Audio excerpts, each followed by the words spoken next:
आज के एपिसोड में कफील ड्रामा की कहानी ने एक नया और दिलचस्प मोड़ ले लिया है। सबसे पहले बात करते हैं सुबुक और दिनेन की। इन दोनों के बीच जो नाराजगी चल रही थी वो अब धीरे धीरे खत्म होती नजर आ रही है और सच कहें तो इन दोनों को साथ देखकर काफी अच्छा लगता है। लेकिन दूसरी तरफ सैफ और वरदा की कहानी ड्रामा को एक अलग ही रंग दे रही है। कई लोग कहते हैं कि इन दोनों की स्टोरी ड्रामा का मजा खराब कर रही है, लेकिन असल में यह भी समाज का एक अहम पहलू दिखाती है। एक तरफ जामी जैसा इंसान है, बात का स्पैक थे, जिसे जेबा जैसी समझदार बीवी मिली लेकिन उसने कभी उसकी कद्र नहीं की, और दूसरी तरफ सैफ जैसा खुददार आदमी है जिसे वरदा मिली लेकिन वह भी उसकी इज्जत नहीं करती। यानी इस ड्रामा में यह दिखाया जा रहा है कि रिश्ते सिर्फ मर्द की वजह से नहीं टूटते, कभी कभी औरत की गलतियां भी जिम्मेदार होती हैं। अब बात करते हैं जावेरिया के रिश्ते की।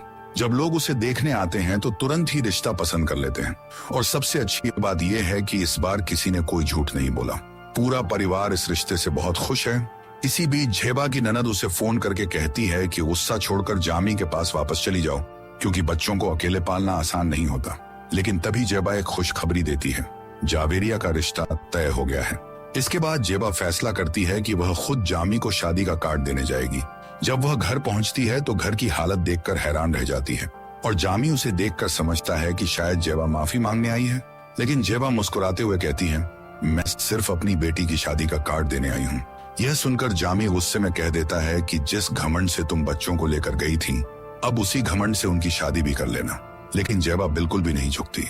वह सिर्फ कार्ड देती है और कहती है, अगर चाहें तो अपनी बेटी की शादी में आ जाना, वरना आपकी मर्जी। यह कहकर जेबा वहां से चली जाती है और जामी पहली बार सोच में पड़ जाता है। अब सवाल यह है, क्या जामी अपनी बेटी की शादी में आएगा या फिर अपनी जिद की वजह से इस खुशी से भी दूर रहेगा? आप अपनी राय कमेंट में जरूर बताइए।